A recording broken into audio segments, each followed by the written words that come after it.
Valley Club, we've been playing Raid Shadow Legends for 103 days, and today was the day that we finally were able to unlock Arbiter. We're talking in this video about what we did and what are some of the tips and tricks that you could do on your own Arbiter quest. And if you're ready for that, Valley Club, you know what to do. Find that like button and let's go smash it. And welcome back to the ValleyFlyin Raid channel. I am ValleyFlyin. It is a great day in Raid Shadow Legends because after a long time grinding, 103 days to be exact, we finally have Arbiter unlocked, ready to be unlocked. We have not done that on any of our previous accounts, so this is a major milestone for us. We're gonna talk about what we did, what are some of the good things we did, some of the mistakes that we made so that you could start to unlock Arbiter faster. And if you get some value from this video, hit that like button, hit the subscribe button, and ring the notification bell so you know as soon as a brand new video goes up. At least 6 pieces of Raid Shadow Legends content every single week on this channel. But let's get right into the game because it has been 103 days that we've been playing, and we have the ability to unlock Arbiter right now. Now, we're not going to do it. We can unlock her. We've done all these missions here, but we do have coming up later this week a champ training event. Is it champ training? Champion Chase tournament. This is starting on June 13th. So this is actually when we're going to unlock Arbiter, but we do have the ability to unlock her 103 days. So we're not going to actually get Arbiter in our account. Same thing with Ishiyama and Udex Artor. And we are on pace for this guy, our the fusion right now, Tholen. We do have some of these epics done, and we have seven out of the 8 raiders that we need, and all we need to do, we are currently grinding right now as I'm recording this, but dungeon divers, we get this, we will do that. And we have some prison crystals that we're trying to reach with this 5,000 points in this dungeon divers event. The rest of these events I'm probably going to take off and then look to really maximize for the perfect soul. But as far as Arbiter, there are a few sections that are challenging. Now, I think a lot of the beginning missions are great for beginners, kind of teaching you the game. Let's go over to hellhades.com because there's a list of all of the Arbiter missions there. A lot of these early missions, part 1, pretty easy. A lot of it is just kind of learning the game. It taught me a lot about the game and just doing these different things, classic arena, playing some different battles, upgrading your champs, doing things like that. Yes, it's pretty easy to get through part 1. Part 2, same thing. I would say the only thing that you really need to watch and look ahead towards is this fused Justicar. If we go in the game and look at our fusions, go to our portal and fusions, it is for Relic Keeper. Justicar is right here.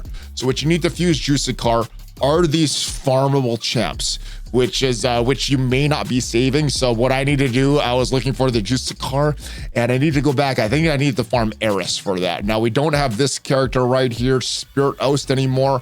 But again, Spirit Host is farmable, War Maiden farmable. This is Diabolist farmable, and then Eris all farmable. So that is the first one.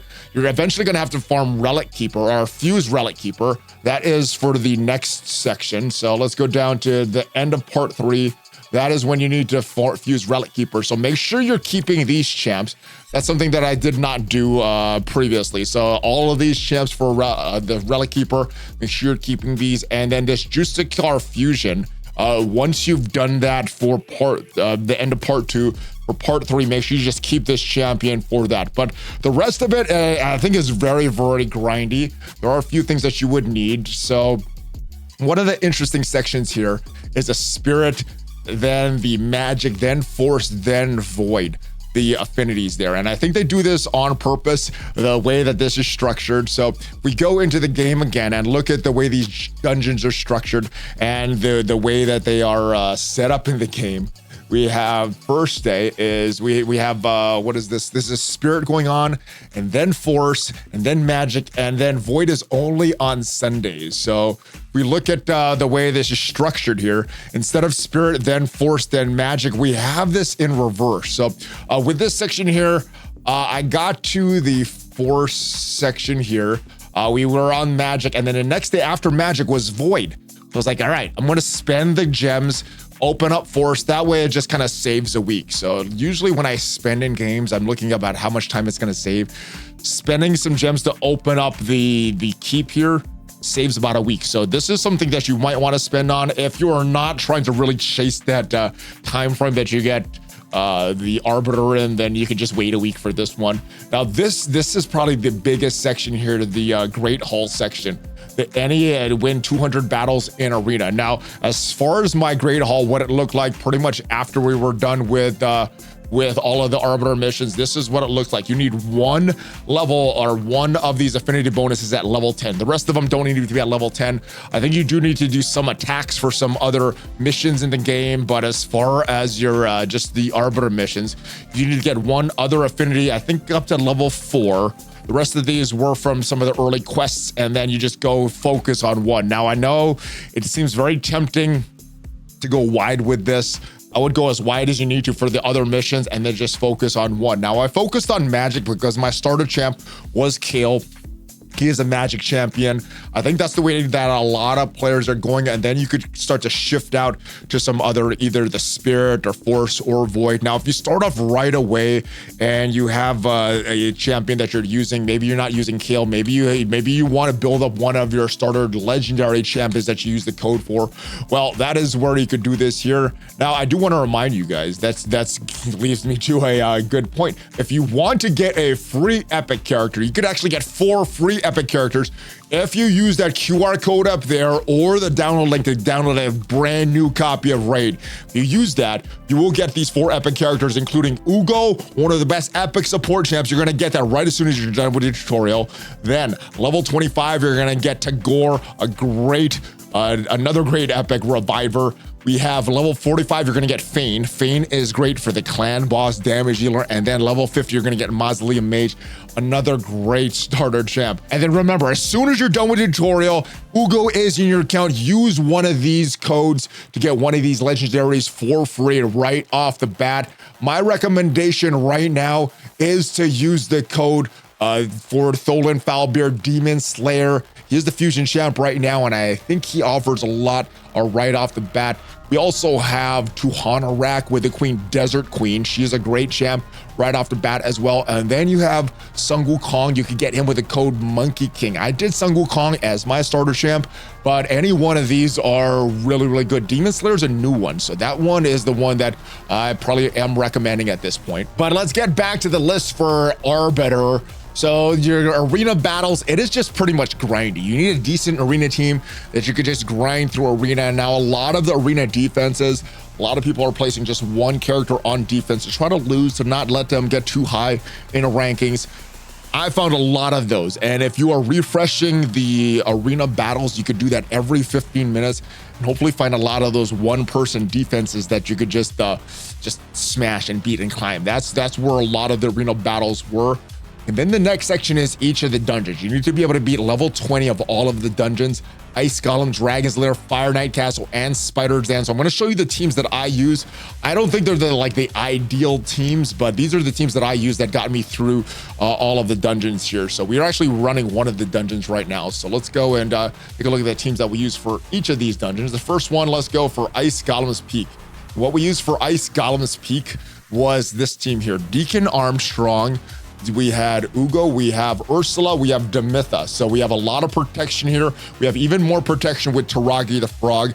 These guys really help to keep our team alive. And then Ursula's there in case we have some damage from this Ice Golem. And then Geomancer is pretty much the only damage dealer on our team. We want to try to limit our damage to single target damage because the way that the Ice Golem works, as you hit certain percentages, like 80%, 60% of the Ice Golem's health, he'll just re-attack you, and he's going to bring his minions back. So we want to try to do a lot of single target attacks. I know we have a lot of multiple target damage dealers here, but I think with the combo that we're running here with the damage mitigation with these 3, I think we're safe. We have a little return meter boost and then a little defense down with Deacon Armstrong.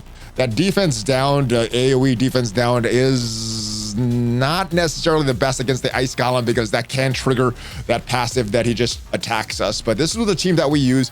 Pretty safe team. I would recommend building up a safe team for the Ice Golem, because if you do too much damage to the Ice Golem itself, he's just gonna do that big passive. All right, so that is what we use for Ice Golem. Let's get it out of that.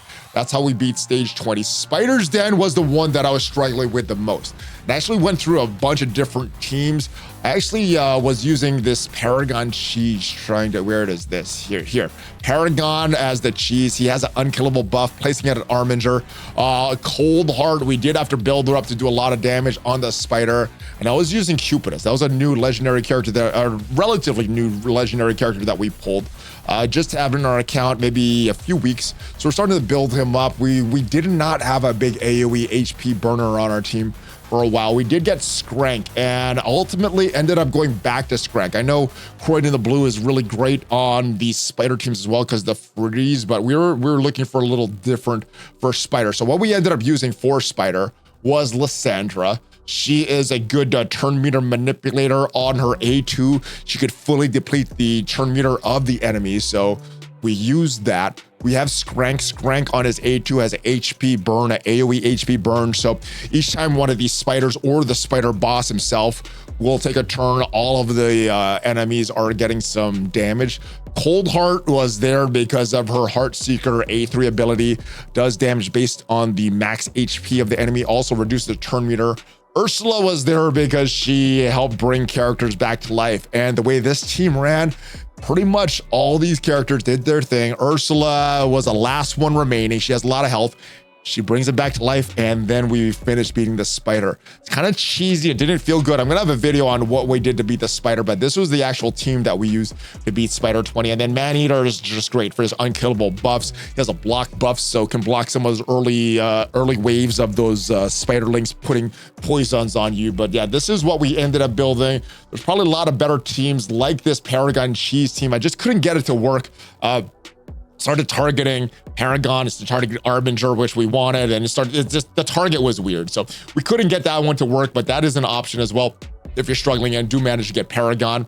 The Dragon's Lair, this is probably the easiest one for us. Now, the big thing about damage dealer, the big thing about the dragon, excuse me, is just that you got to deal as much damage to the dragon as possible. No rewinding his turn meter, nothing like that. So you just got to out damage the dragon, and we just brought a bunch of damage. We brought speed up and some decreased defense. Sun Wukong is our biggest damage leader on the team right now. Maybe it's Alice, but Sun Wukong is great damage dealer, so we just brought him. Taragi helps keep our team alive. We have the HP burns from Geomancer, and then we have an all-team attack with all ally attack with Farak and the Fat. So this is what we brought for the dragon. Beats it pretty easily. Let me see my time. It's a pretty decent time, about 3 minutes for the dragon. Our level, and Fire Knight, which we're running right now. The reason we're running Fire Knight is because it is probably my fastest dungeon clear. Let's go and stop this multi-battle so you can see what the team looks like. And we're just using this for the dungeon divers that's going on right now because it is, like I said, it is our fastest clear of all these dungeons. All right, and the battle stopped, and I don't know, maybe our dragon team is a little faster. Maybe I should be farming dragon just because it's a little faster. 3:23 is our average time here, but with Fire Knight, what we want to do is bring down the shield. I believe the shield has 12 hits, so we have a few characters with multi-hitters. Alice has a multi-hitter on her A1. Lysandra Beastbane has a multi-hitter on his A1.